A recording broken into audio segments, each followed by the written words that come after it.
Kids in the summer, and the famous question, what do you want to do? Kickball, bicycle ride, swim. What are we going to do? My friends and I always had to argue about what we wanted to do, how we were going to spend the day.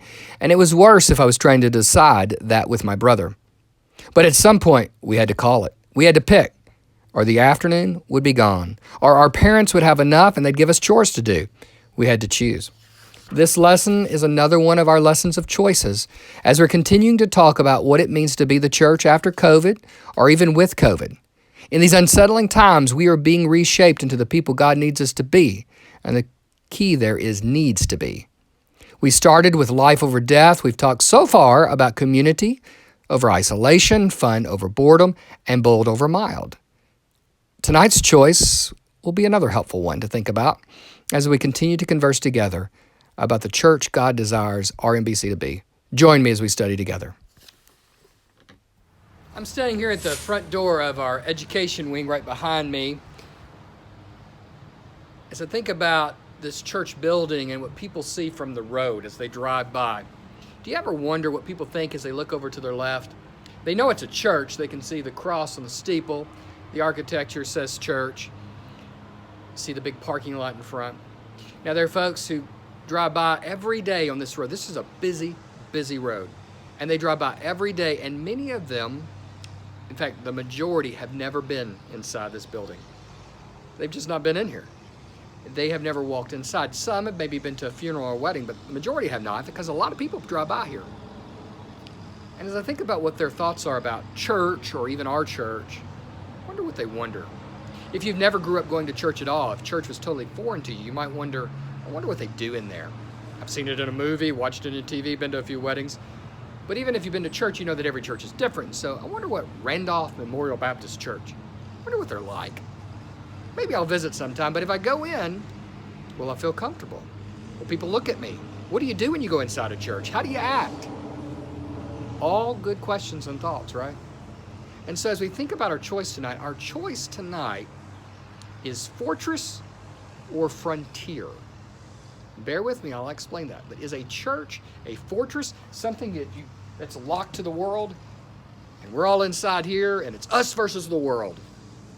Or is it a frontier with the doors wide open, seeing nothing but plains ahead of us, seeing potential and possibility? That's the choice I want to talk about. So join me as we study. This is the wall of, let me show it to you. This is the wall of preachers.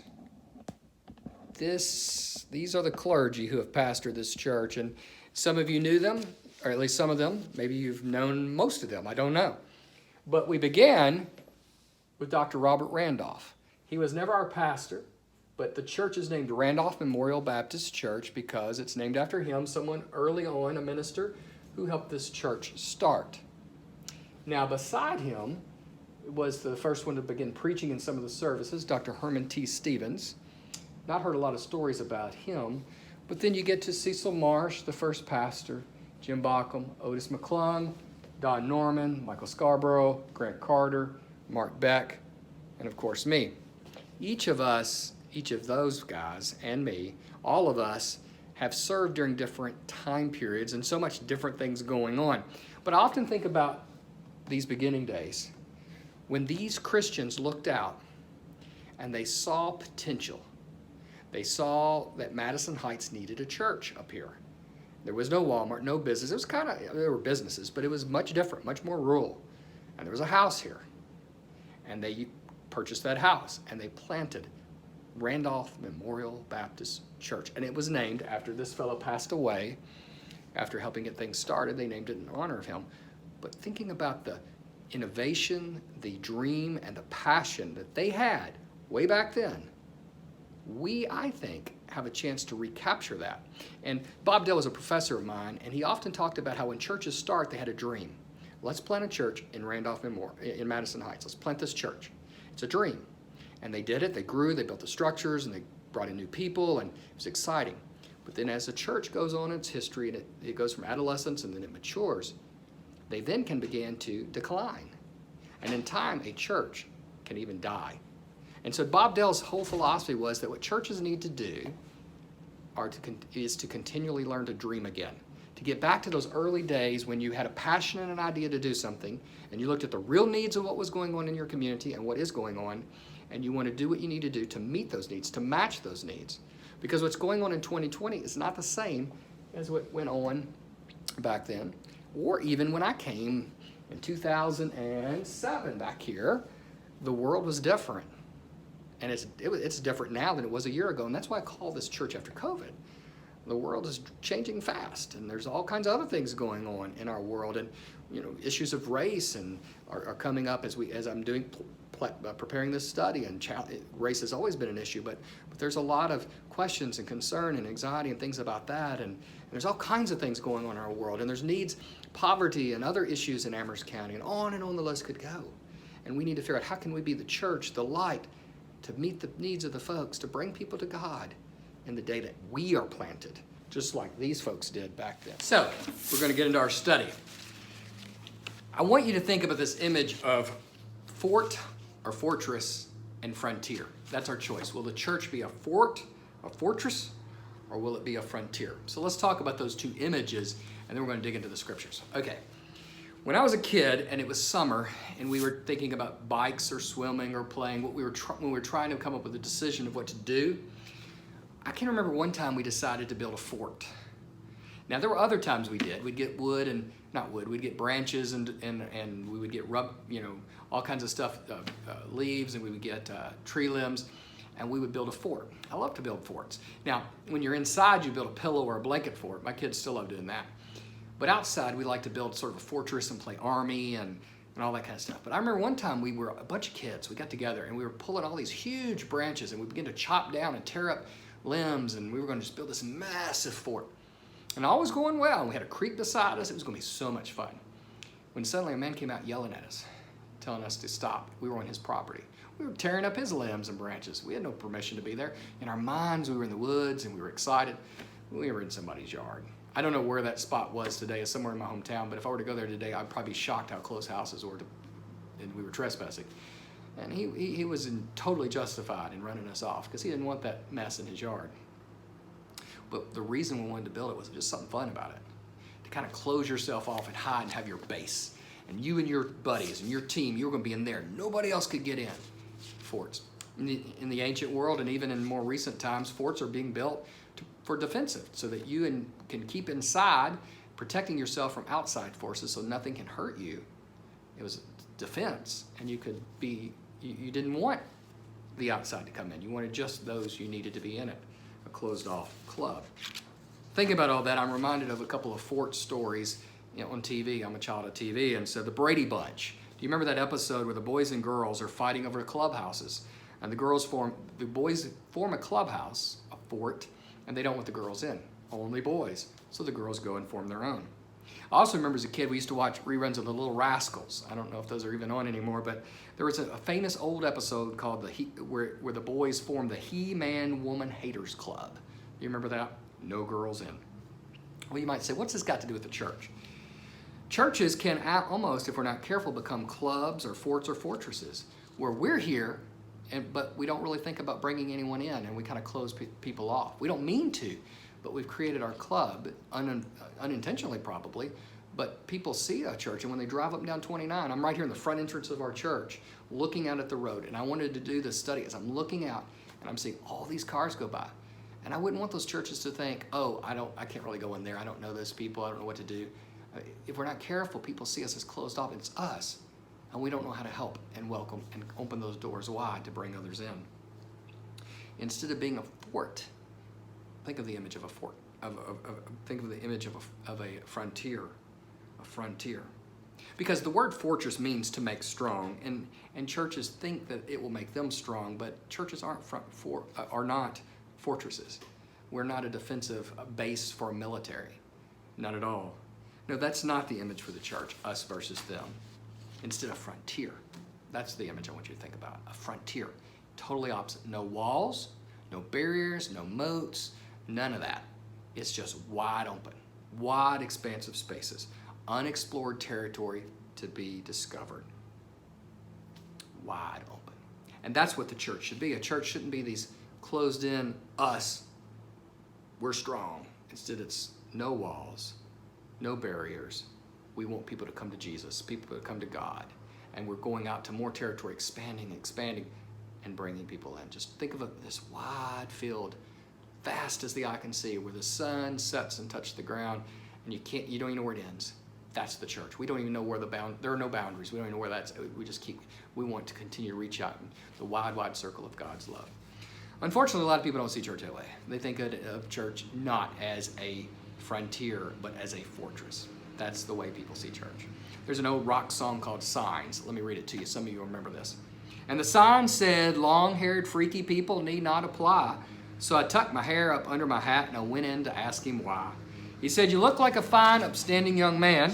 I think you'll do. So I took off my hat. I said, imagine that, huh? Me working for you. Sign, sign, everywhere a sign, blocking out the scenery, breaking my mind. Do this, don't do this, can't you read the sign? And the sign said anybody caught trespassing would be shot on sight. So I jumped on the fence and yelled at the house, hey, what gives you the right to put up a fence to keep me out or to keep another Mother Nature in? If God was here, he'd tell it to your face, man, you're some kind of sinner. Hey you, mister, can't you read? You got to have a shirt and tie to get a seat. You can't even watch. No, you can't eat. You ain't supposed to be here. Sign said you got to have a membership card to get inside. And the sign said, everybody welcome, come in, kneel down, and pray. But when they passed around the plate at the end of it all, I didn't have a penny to pay. So I got me a pen and a paper and I made my own little sign. I said, thank you, Lord, for thinking about me. I'm alive and doing fine. You get that? I'll tell you a couple quick stories before we get in the text about what I mean by churches being closed off. In that story, the rock singer is thinking about how churches may not want him in because of his long hair and because he's different. And unfortunately, that would be true for some churches. Some churches are closed off, and if they see the wrong kind of person come in, they may not say leave, but they give off all the vibes. Let me tell you a couple stories about churches. I was graduating from BTSR, my seminary, in the 1990s, when a search committee chair called me to tell me about our church to see if I was interested in being their pastor. Now, I did not pursue it, and let me tell you why. It was a nice lady, and they were looking for a new pastor. The church was a couple of hundred years old. It had a rich history, and she told me that all the churches in her area had started from that church. They were the mother church of every church, of the Baptist churches. She told me that about its rich heritage in the 1800s and in the early 1900s. She told me that it was a beautiful and historic landmark. She told me, though, as she talked about what they were doing now, she admitted to me that they had very few children, very few younger adults, that the church was 99% senior adult. And she, as the chair of the committee, was in her late 80s. She told me about 15 years before where something had happened to the building and they had a choice to put the money to fix the building, stay where they were, or to move to a different part of town. And they decided to stay where they were in the inner city. That's great. They are a ministry, a light. That's where they've always been. And there are people that live there. I thought to myself, well, that's great, because you're supposed to change to meet the needs. You were planted to meet needs, and now something's going on, and you're to meet needs. No problem with that. And the fact that they didn't have a lot of children and all that, I understand. Churches are struggling. There's a way to reach. All that I was listening to. But I stopped and asked her this. I said, so why do you think your church is struggling to get members? And she said, well, because all of our members have moved away. And those who are willing to drive back to the church are coming, but so many don't want to do that, so they join churches where they live. I said, well, are there people that live in your community? And she said, oh, yes, there's lots of people that live all around our church, but none of them come here. And I said, why? And she said, oh, well, and she told me that they were a different race, They were African Americans, and her church was all Caucasian. And I said, so what is your church doing to meet the needs of the people in your actual community that's now there? And she said, oh, they don't want to come here. And I said, well, you have a great day, but I'm okay. I'm not interested. And I wasn't trying to be super pious, but I was thinking to myself, my goodness, you were planted there hundreds of years ago to reach the people who actually live there. Now there are people who actually live there, not the same people that once lived there, but there's people loved by God, and all people are equal. So hey, what are you going to do? I'll leave that to you. I know another church where a little boy sat outside the sanctuary in the hall, kind of like I'm sitting out. And like all little boys, his feet were kind of tapping on the pew that he was sitting on. And a woman stopped him, and she stern, scary voice said, "Stop, stop. You know that's an antique." I scared him to death. In that same church, there was furniture that sat in a front room and no one ever went in it. And when you asked them, "What is this room?" they called it the parlor, but you weren't allowed in there. A Sunday school teacher bravely said, "We're out of space." Believe this, can you get this? This church literally had no space left for Sunday school, and they needed to launch a class. And so despite the protests of those who said you cannot meet in there because you can't sit on that furniture, it's the parlor, I was encouraged to learn that he did go ahead and meet a Sunday school class of college students every week in that room, took all responsibility if any of the parlor furniture got dirty. But I thought to myself, isn't that what that room is for? Ministry. I'm not saying you go in and trash the church. I'm not saying you don't teach children to not be hard on things or not tear things up, not at all. But the church is to be used. It is a mission, not a museum. It is a movement of God, not a museum. Station. I'm now sitting in the spot I usually sit as I'm getting ready to preach. I usually sit right here and I get ready to preach, and I think about what I want to say to you fine folks. And a lot of times things go through my mind like, I've got my notes, I've studied, and I'm ready, but I'm thinking about the needs of the people in the pews. And we all need to do that, thinking about the needs of the people around us, the people who live everywhere. You might be thinking as you listen to this, well, Derek, you got me thinking. I want to be a frontier church, not a fortress church. And I know you do. So let me remind you some characteristics of what makes a church a fortress, what we don't want to be. Okay, bear with me. When we care more about the past than the present, and we don't even consider the future. We care more about the past, and the past is good. I celebrate it. We have homecoming. We missed Loyalty Day. It was so special last week to watch those ministers and those people share their heart from our past. But we celebrate the past. I just took you to the hallway and showed you our past. That's wonderful. But we don't stay there. We learn from it. We grow and we celebrate. But churches that are fortresses churches, that's all they care about is the past. They don't think about what's going on now, the present, and they never even think about the future. A fortress church that we don't want to be cares more about property than the people. Now, I'm all for taking care of the property, but let me tell you, I sit in a lot of stewardship meetings and talk to the building and grounds. We're constantly trying to get the property up where it needs to be. I love this church building. I think we've been blessed. And we are doing renovations as we speak. We've got lights in, we did the front building. But all the things we do for the property is so that we can be on mission. We're not here to build a structure just because we want to build it to our own, like some Tower of Babel story. Everything we're building and doing is so that it can be useful for the kingdom of God. This is a mission outpost. And we want it to be right, and we want to be able to educate and teach and do all these things. But you are the people. The church is the people, not the property. The property is where the people meet. Also, a church that is a fortress cares more about rules than relationships. People get hurt, they get hurt. Well, sometimes we have to think about, well, we may have rules, but let's think about why do they exist? Why were they created? Most rules, if you want to call it that, or guidelines or anything that a church put into place was so that they could be effective. Well, if that particular rule or regulation no longer helps the church be effective, it has to be revisited. Also, a fortress church cares more about making ourselves happy than reaching the lost or reaching other people. So if we are just like, I'm okay as long as what we do at church makes me happy, as long as what we do at church pleases me. But if it doesn't please me, you can't do it. If it's not worship to me, then it's not worship. If it's not something I like, then we can't do it. Well, I don't like every song that we sing in every worship service. But the songs that are chosen aren't just to be the ones that I like. I don't like every, maybe I don't know, but you get the point. I mean, it's not about me. And I say that, Susie, if you're watching this, I love our music. But even Susie probably leads us in songs that she's like, well, I like this song, this one's not my favorite. It's not that it's bad. I wouldn't do anything bad, but it's not one that if I were listening to it on the radio, there you go. If I was going to turn on the radio and listen to, it might be one I wouldn't choose because I might choose this one instead. But church isn't about our preference. It's not about our opinion. It's about what will meet the need of everyone. I mean, for example, I preach. Maybe what if I just said, I'm only going to preach the scripture passages that I want to preach, that I like, that I need. Well, sometimes I'm wrestling with passages that it's not that I don't like them, but they're tough to preach.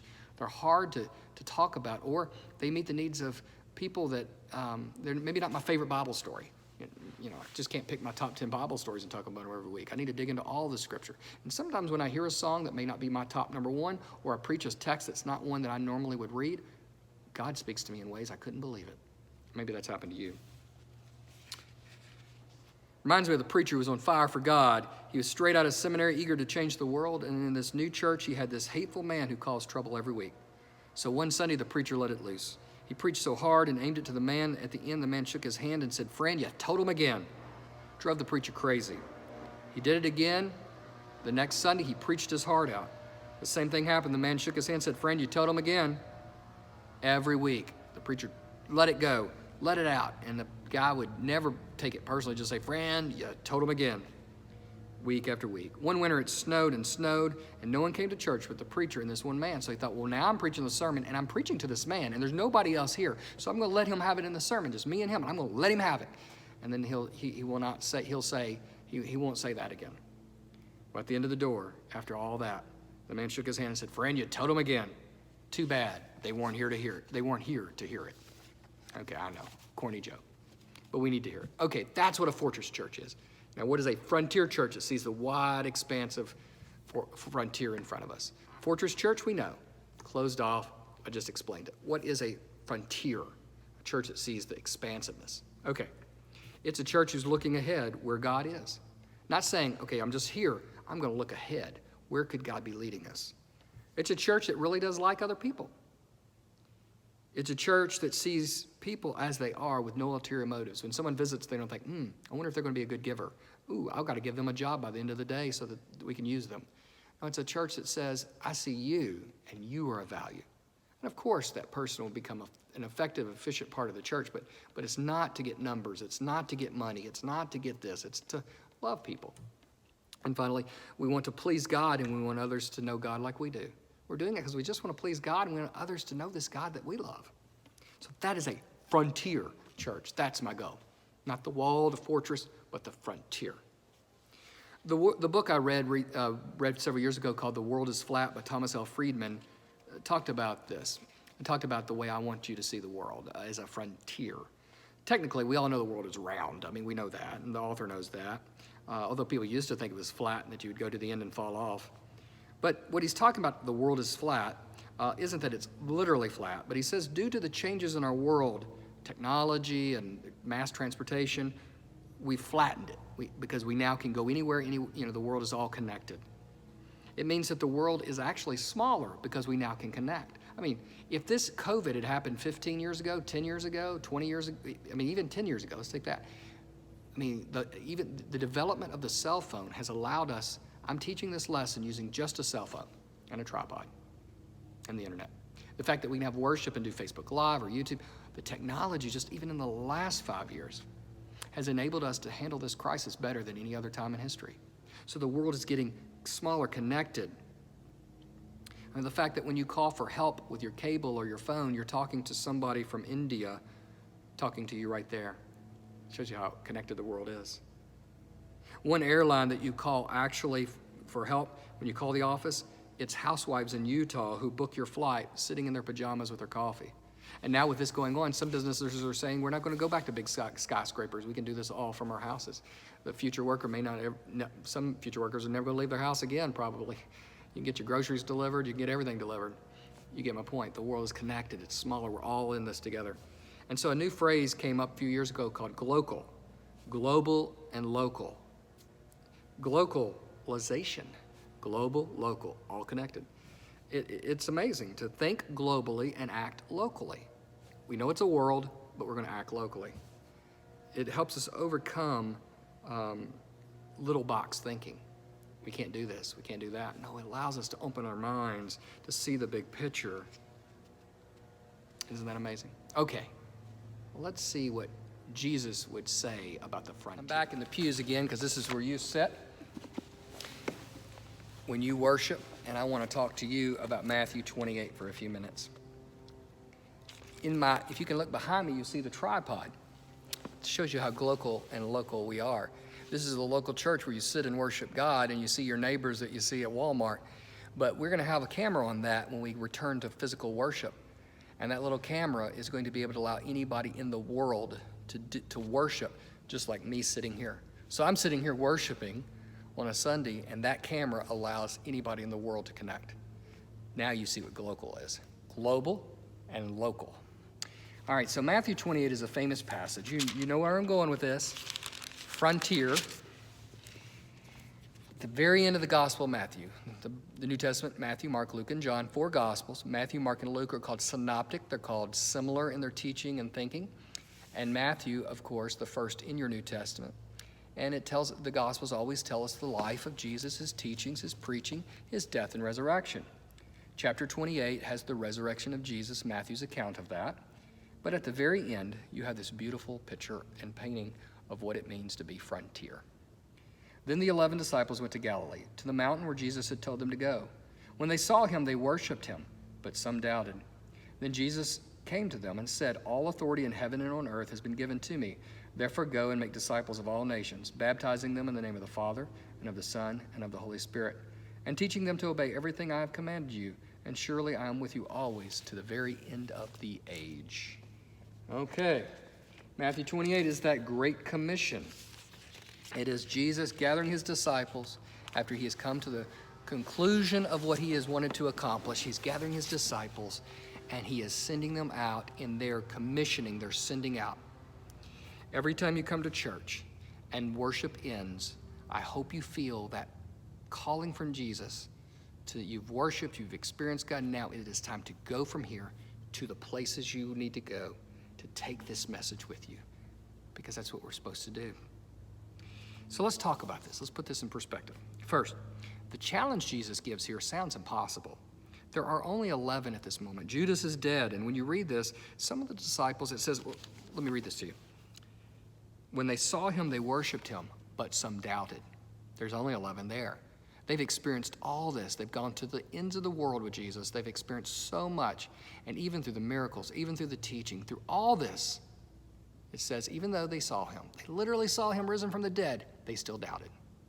Does it make you feel better to know that the struggles that we have, the questions we have, they're just human, normal? These guys doubted? Of course we're going to doubt.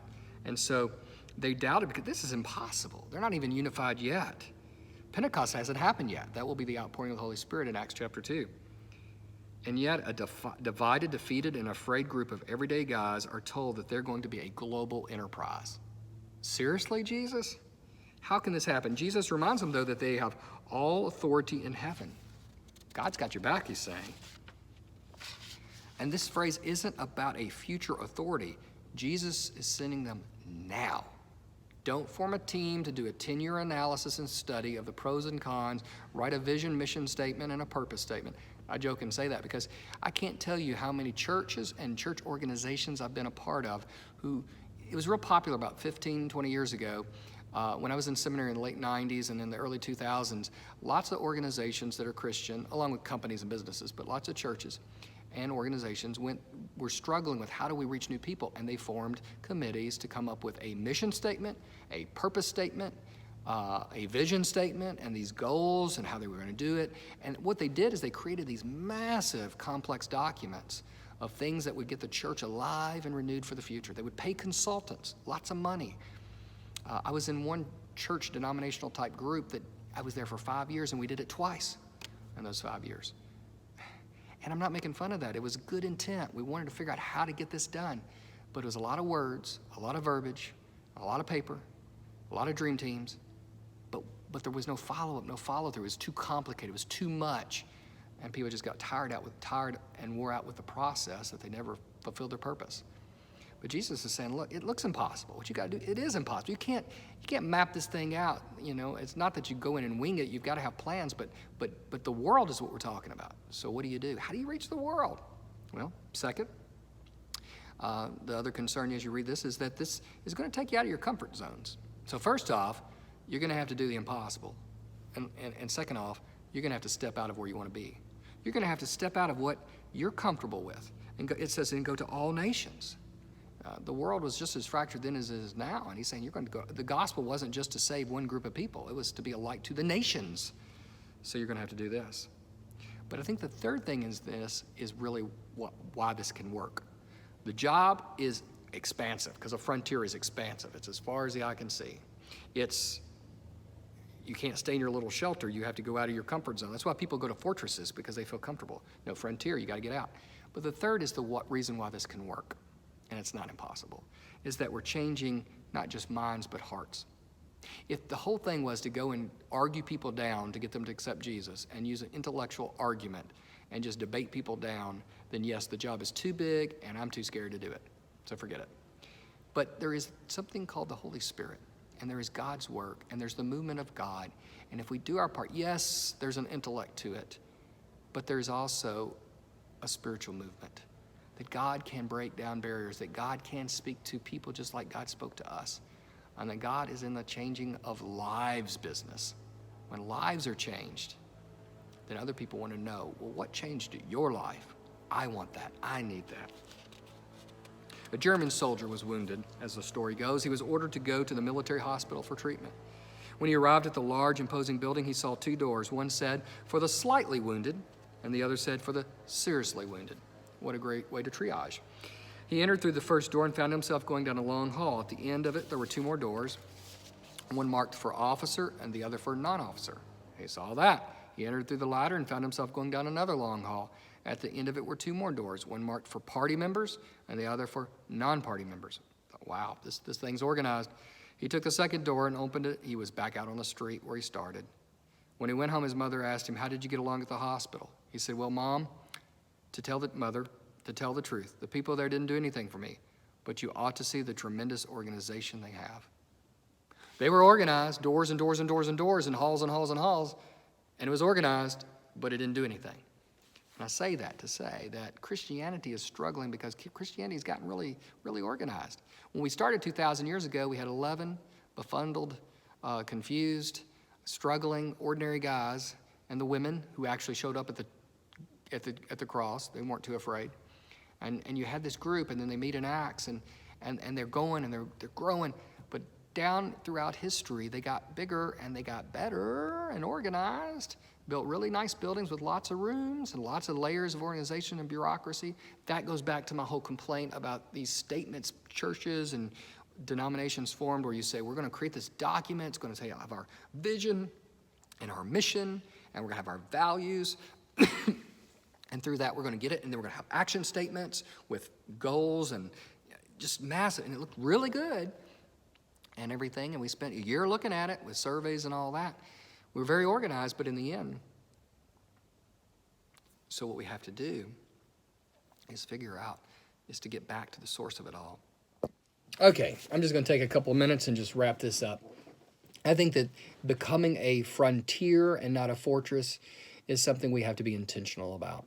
From the signage so that when someone comes to our building, they don't get lost trying to figure out where the bathroom is, to creating a welcoming environment, from making sure that things are clean and things are that we're hospitable and that that it's easy to get around and we're willing to help people when they visit, that we are not in the building more than we're out of the building, that we are visible out there where we need to be, that we're not putting on any kind of closed off feeling towards other people.